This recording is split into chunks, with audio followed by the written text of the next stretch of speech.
Hi friends, welcome back to Vishmiya Kudil. இன்றைக்கி என்னோட morning to evening routine தான் இந்த வீடியோவில் நீங்கள் பார்க்க போகிறீங்க.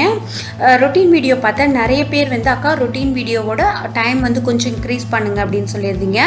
ஸோ இன்றைக்கி நிறைய பேர் கேட்டுகிட்டு இருந்த ஒரு ஸ்நாக்ஸ் ஐட்டம், அதுக்கப்புறமா ஒரு டிஃப்ரெண்ட்டான சைட் டிஷ் ரெண்டுமே இந்த வீடியோவில் நீங்கள் பார்க்க போகிறீங்க. ஸோ வாங்க வீடியோக்குள்ளே போகலாம். காலையில் நான் பார்த்தீங்கன்னா இன்றைக்கி ஒரு குழிப்பணியாரம் செய்யலாம் அப்படின்னு சொல்லி அந்த கல் வச்சுருக்கேன். இது ப்ராப்பராக அந்த குழிப்பணியாரம் நம்ம செய்கிற மாதிரி வாழைப்பழம்லாம் போட்டு செஞ்சது இல்லைங்க. ஜஸ்ட்டு தோசை மாவில் கொஞ்சோண்டு ஆப்பசோடா கருப்பட்டி போட்டு பாப்பா கொஞ்சம் ஸ்வீட்டாக சாப்பிடணும் அப்படின்னு சொல்லி அவளுக்காக செஞ்ச குழிப்பணியாரம் தான். இதுக்கு முன்னாடியே தோசை மாவை வச்சு ரொம்ப ஈஸியாக கார குழிப்பணியாரம் எப்படி செய்கிறது அப்படிங்கிறத ஒரு வீடியோவாக போட்டிருக்கேன். அதோட லிங்க் உங்களுக்கு டிஸ்கிரிப்ஷனில் கொடுக்குறேன், நீங்கள் போய் செக் பண்ணிக்கலாம். இது என்னோட இந்த குழிப்பணியார கல் நான்ஸ்டிக் தாங்க, இரும்பு கிடையாது. இது நான் டிமார்ட்டில் வாங்கினேன். 99 ருபீஸ்க்கு ஒரு ஆஃபர் போட்டிருந்தாங்க. ஸோ அப்போ வாங்கினேன். சில பேர் கேட்பீங்க, அதுக்காக நான் சொல்லிக்கிறேன்.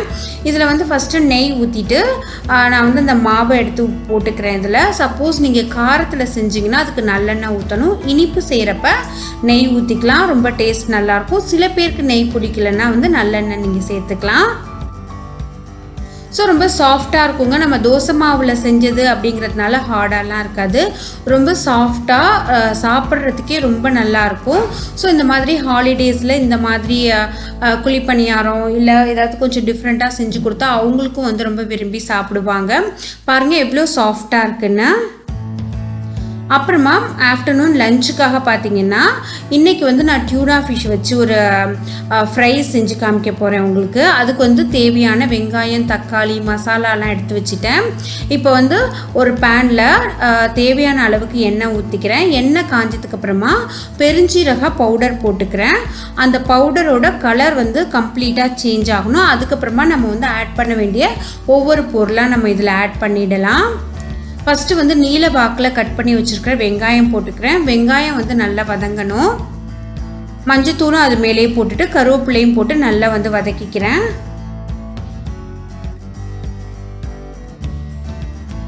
இது மூடி போட்டு வதங்குறப்ப கொஞ்சம் அதோட சீக்கிரமாக வதங்குற மாதிரி எனக்கு தோணும். இது தாங்க அந்த டியூனா ஃபிஷ். தமிழில் சூரை மீன் அப்படின்னு சொல்லுவாங்க. இதில் ஒமேகா 3 ரொம்ப நிறையா இருக்குங்க. இது எனக்கு என்னோட பிரதர் இன்லா கொண்டுட்டு வந்தது. இது நிறைய சூப்பர் மார்க்கெட்லலாம் கூட கிடைக்கிது. இது டின் ஃபிஷ்னு கூட சொல்லுவாங்க. உங்களுக்கு அமேசான்லேயே இது அவைலபிளாக இருக்குது. அதோட லிங்க் நான் உங்களுக்கு கீழே கொடுக்குறேன். 200க்குள்ளே தான், 150 160 அந்த ரேஞ்சுக்கு தான் வரும்.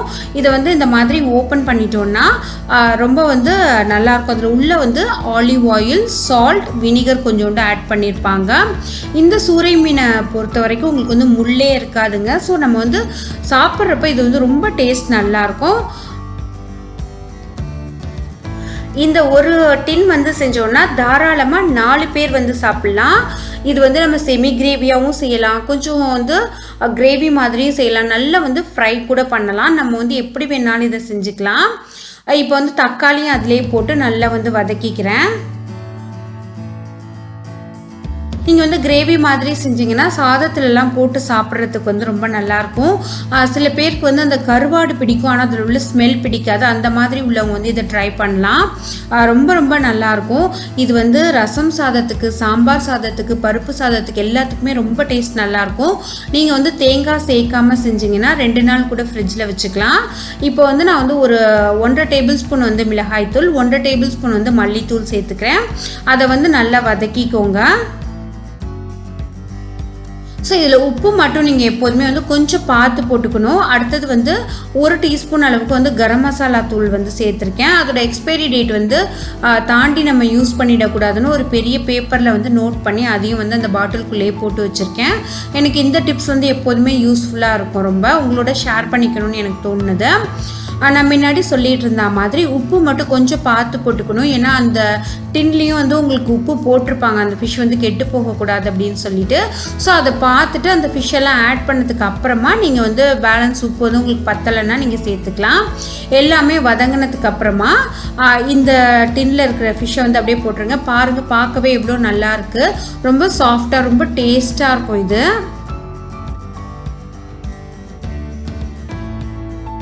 ஸோ அந்த ஆயிலெலாம் வச்சுருக்காங்கல்ல அதோட சேர்த்தே வந்து நம்ம அதில் போட்டுடணும். போட்டு நல்லா பாருங்கள். நான் வந்து இன்றைக்கி வந்து கொஞ்சம் இந்த சைடிஷ் மாதிரி தான் பண்ணியிருக்கேன். இந்த ஸ்டேஜ்லேயே கூட நீங்கள் ஆஃப் பண்ணிக்கலாம். ஆஃப் பண்ணிங்கன்னா சாதத்தில் கூட போட்டு சாப்பிட்றதுக்கு ரொம்ப நல்லாயிருக்கும். நீங்கள் இது வரைக்கும் இதை செஞ்சு பார்த்தது இல்லைன்னா ஒரு தடவை செஞ்சு பாருங்கள், ரொம்ப நல்லாயிருக்கும். இப்போ வந்து நம்ம கறி வறுவல்லாம் வறுப்போம்ல அந்த ஸ்டேஜ் வரைக்கும் நான் நல்லா வறுத்துருக்கேன். இது இன்னும் கூட நம்ம வந்து நல்ல சுண்ட நல்லா வதக்கலாம். ஆனால் நான் இந்த ஸ்டேஜ்லேயே வந்து இதை ஆஃப் பண்ணிக்க போகிறேன். அடுத்தது எனக்கு வந்து பக்கத்தில் வந்து சாமை வச்சுருக்கேன். இன்றைக்கி வந்து பருப்பு குழம்பு வைக்க போகிறேன். அதுக்கு வந்து ஒரு குக்கரில் வந்து துவரம்பருப்பு போட்டுட்டு ஒரு பூண்டு வந்து உரித்து போட்டிருக்கேன். மேலேயே வந்து மஞ்சத்தூளும் போட்டிருக்கேன். ஒரு 3 பெருங்காய உருண்டை வந்து போட்டுக்கிறேன். இதை போட்டுட்டு நம்ம வந்து ரஃப்பாக வந்து தக்காளியை கட் பண்ணிவிட்டு நல்ல பருப்பை வந்து நல்லா கொலைய வேக வச்சுக்கலாம்.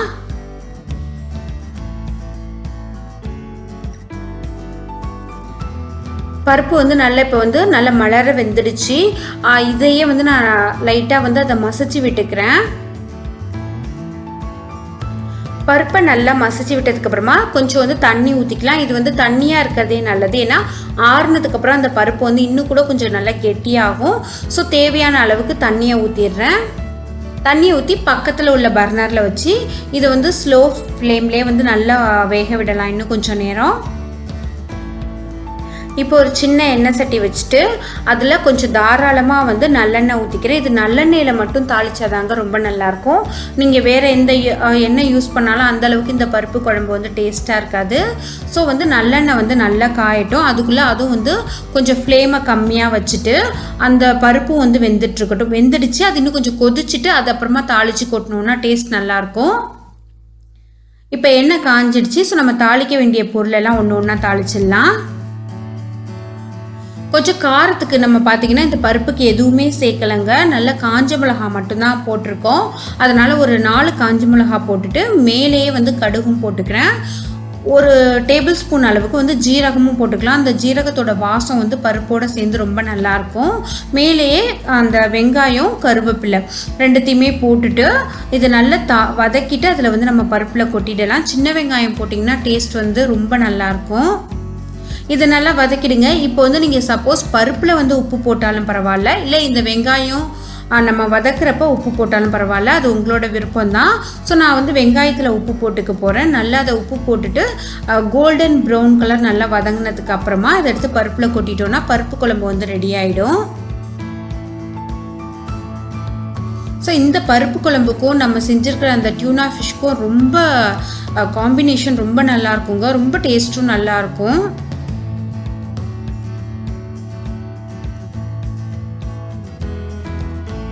பார்க்க எவ்வளோ கலர் நல்லா இருக்கு பாருங்கள். டேஸ்ட்டும் ரொம்ப இந்த பருப்பு குழம்பு வந்து நல்லாயிருக்கும். நம்ம காய்கறி எல்லாம் இல்லாத டயத்தில் இந்த குழம்பு வந்து வச்சுக்கலாம். நம்ம நார்மலாக கடைஞ்சி சாப்பிட்றதுக்கும் இதுக்கும் வந்து நிறையாவே டிஃப்ரென்ஸ் இருக்கும். நான் ஆக்சுவலாக ஃபஸ்ட்டு வந்து அந்த பருப்பு குழம்பு தாங்க செஞ்சேன். அதுக்கப்புறம் தான் இந்த ஃபிஷ்ஷை செஞ்சேன். ஸோ அது கொஞ்சம் அதை வந்து நான் மாற்றி இந்த சைடு போட்டிருக்கேன். என்னடா திரும்பவும் ஏதோ அடுப்பில் வந்து வச்சுருக்காங்களேன்னு நினைக்க வேண்டாம்.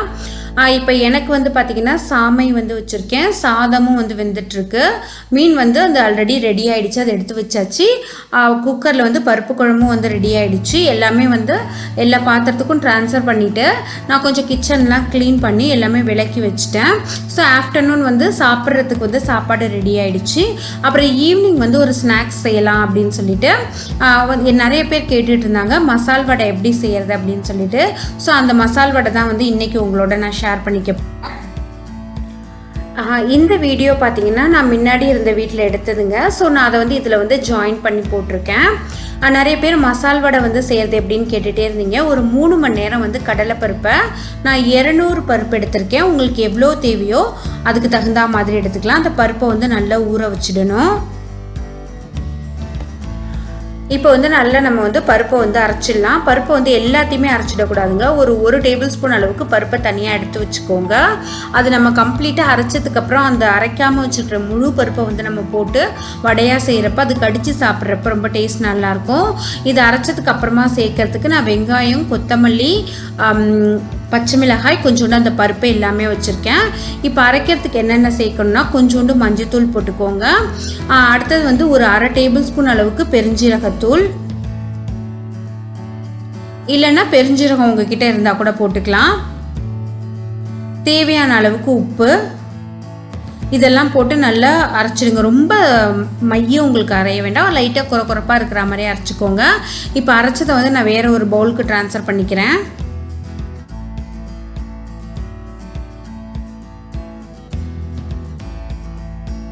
இது நீங்கள் அரைச்ச உடனே சுட்டாதாங்க நல்லாயிருக்கும். இப்போ நம்ம எடுத்து வச்சுருக்கிற அந்த கொஞ்சம் முழு பருப்பு, அதுக்கப்புறமா கொத்தமல்லி, பச்சை மிளகா, வெங்காயம், கருவேப்பிலை எல்லாத்தையுமே இதில் போட்டு நல்லா பிசைஞ்சிடணும்.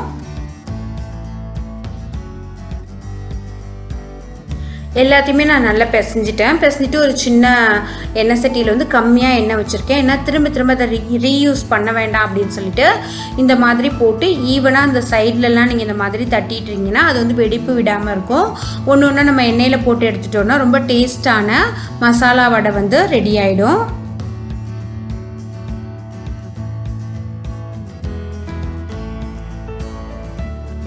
ஸோ 2 பக்கமும் நல்லா வேக வச்சு கோல்டன் ப்ரௌன் கலரில் எடுத்துட்டோன்னா ரொம்ப டேஸ்டான கிறிஸ்பான மசாலா வடை வந்து ரெடி ஆகிடுச்சு.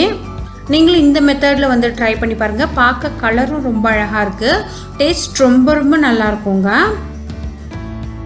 வீடியோ உங்களுக்கு பிடிச்சிருக்குன்னு நான் நினைக்கிறேன். இந்த வீடியோ பிடிச்சிருந்துன்னா நம்மளோட சேனலை லைக் பண்ணி ஷேர் பண்ணுங்கள்.